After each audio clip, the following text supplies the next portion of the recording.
Salut les aventuriers, on se retrouve aujourd'hui avec Cyril qui va nous parler de ses différentes participations à la Titane Desert. Au programme, préparation physique, anecdotes et astuces pour préparer cette aventure. Alors, c'est parti!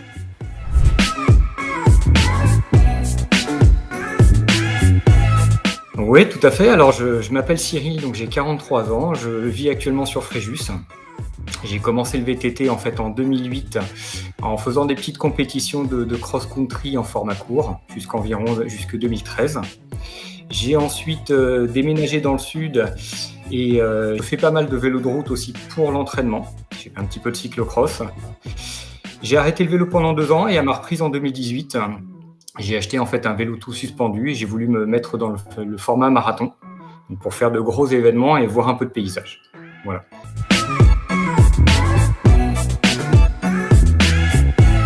Alors là, j'ai participé 3 fois à la Titan au Maroc.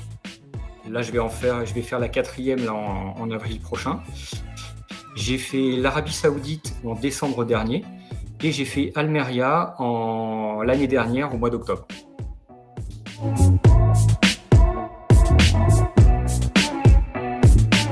Alors la Titan, en fait, à la base, c'est une organisation espagnole. Donc en fait, c'est fondé sur le modèle du Paris-Dakar. Donc c'est une course VTT marathon qui va entre 4 et 6 étapes. L'épreuve reine, le Maroc, donc ça fait 650 km en fait sur 6 jours. Le dénivelé peut aller entre 5005 et 8000 mètres sur la semaine. Là actuellement, il y a 3 épreuves qui représentent les Titan World Series. Le parcours en fait évolue entre désert et montagne, donc désert, atlas marocain, tout ça. La navigation GPS est importante parce qu'il peut y avoir des parties libres ou non. On reçoit en fait une semaine à l'avance une trace GPS pour chaque jour, qu'il faut incorporer à l'avance, et ça nous permet de nous repérer en fait sur le parcours. Les étapes en elles-mêmes, c'est à peu près entre 80 et 140 km par jour.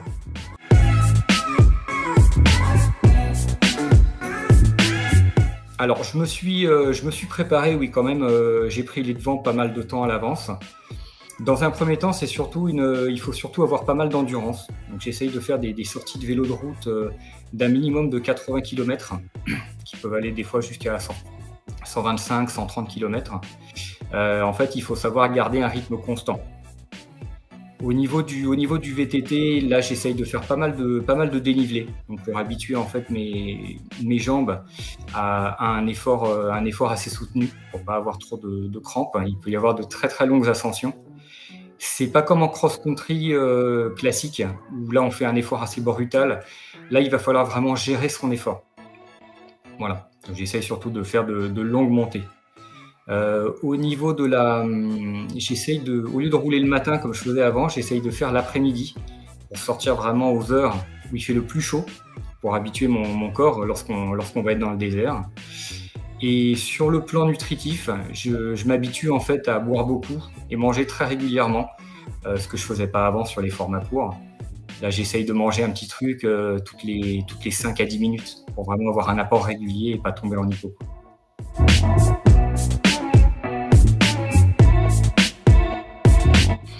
Alors, c'est vraiment Alors, à la base, déjà, la Titan, c'était vraiment ma plus grosse expérience, puisque j'avais toujours fait des courses d'une seule journée. Là, c'était vraiment une course à étapes que j'allais découvrir. Donc, c'est vraiment une expérience incroyable et je regrette vraiment pas d'avoir franchi le cap. J'ai toujours pris un maximum de plaisir. Déjà pour une question humaine, parce que à chaque fois, je vois des nouvelles personnes, je retrouve des amis espagnols, marocains, suisses et même d'autres nationalités. Perso, j'aime bien parler anglais, donc en plus, je suis assez servi. Au niveau de la course en elle-même, on en prend plein les yeux parce que les paysages sont magnifiques. Et croiser des dromadaires en milieu naturel, rouler en plein désert, avoir des petites tempêtes de sable, traverser des canyons, des oueds, des oliviers, voilà, c'est assez... ça change des Alpes ou des Pyrénées, ou voilà. Donc voilà, donc c'est surtout ça qui est super. Et puis même si c'est une course qui est quand même relativement difficile, c'est hyper addictif. Dès que c'est fini, on n'a qu'une envie, c'est d'y retourner.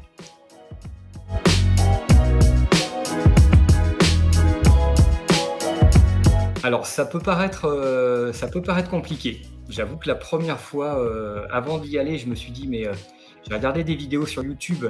Je me suis dit: «Comment je vais faire? Je vais y laisser un maximum d'énergie». Et en fait, on se rend compte que c'est plus une technique qu'autre chose. Je me suis aperçu, alors je l'ai découvert tout seul, si c'est une portion de sable assez courte, bah, soit on peut prendre de l'élan, le corps bien en arrière et ça passe tout seul. Soit sinon, si on est pris un peu au dépourvu, on se met sur les vitesses les plus élevées, on roule avec une grosse fréquence et puis ça passe tout seul. Voilà. Quand c'est des portions très longues, bah là on fait comme tout le monde, on met pied à terre. De toute façon, on n'est pas seul, hein, on se retrouve toujours avec 20 personnes autour de soi qui font la même chose et qui poussent le vélo à pied.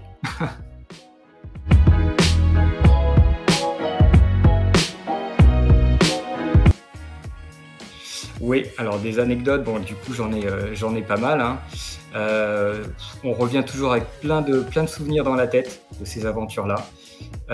Donc déjà comme je te disais, c'est des contacts humains parce que je me suis fait des amis locaux marocains avec qui je suis toujours en contact sur WhatsApp et des fois quand ils viennent en France, ben, on se revoit. J'ai également rencontré une de mes idoles en cyclisme, donc ça c'est super. Là, prochainement, il y a une grosse personnalité espagnole qui revient. Donc, c'est sympa de voir des gens connus qu'on a l'habitude de voir à la télé. Et voilà, donc comme je te disais, quand on tombe sur... une fois, j'arrive au détour d'une piste, je tombe sur une vingtaine de dromadaires avec leurs 2 guides qui étaient en train de sortir de l'eau du puits pour les réhydrater. J'avais tellement chaud, je vais à leur niveau, je leur demande si je peux me rafraîchir. Là, ils ont sorti, en fait, ils ont remonté donc de l'eau du puits dans une espèce de poche en cuir. Ils me l'ont vidé sur la tête et ça m'a rafraîchi, mais de suite. Alors, je ne sais pas à quelle profondeur était l'eau, mais elle était glacée. Donc voilà, donc ça, c'était super sympa. Après, j'en ai une autre sur une grosse étape. Il y avait 2 énormes ascensions qui ressemblaient un peu à l'Alpe d'Huez d'ailleurs parce que c'était plein de lacets. Il y avait des barrières horaires, j'ai passé une première barrière horaire avec seulement 10 minutes d'avance. Donc voilà, là, dans la 2e ascension, j'étais complètement en hypoglycémie, j'étais crevé, donc j'ai mis pied à terre.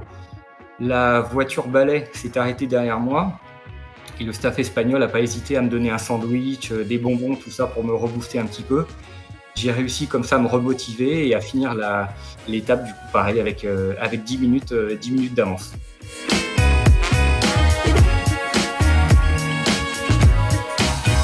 Oui, alors pour les gens effectivement qui veulent franchir le pas comme je l'ai fait, donc pour profiter de l'aventure déjà, il ne faut pas sous-estimer la course, il faut bien s'entraîner, enfin avoir un minimum d'entraînement parce que c'est quand même beaucoup d'heures de selle. Habituer ses jambes à l'effort pour ne pas avoir de crampes. Au niveau des ravitaillements, l'organisation ne fournit que l'eau. Donc c'est à chaque participant d'apporter sa nutrition. Donc il vaut mieux en emporter plus que pas assez. Personnellement, ça m'est arrivé de me retrouver sur une étape où finalement j'avais plus rien à manger et il me restait encore 50 km à faire. Donc là, on arrive toujours un peu à se dépanner avec un autre concurrent, mais des fois quand on se retrouve tout seul, c'est pas évident. Et puis comme je te disais également, s'habituer à rouler sous la chaleur et habituer sa peau au soleil. Donc emporter de la crème solaire, faire une petite cure de bêta-carotène juste avant. Ça peut être pas mal pour éviter les inconvénients.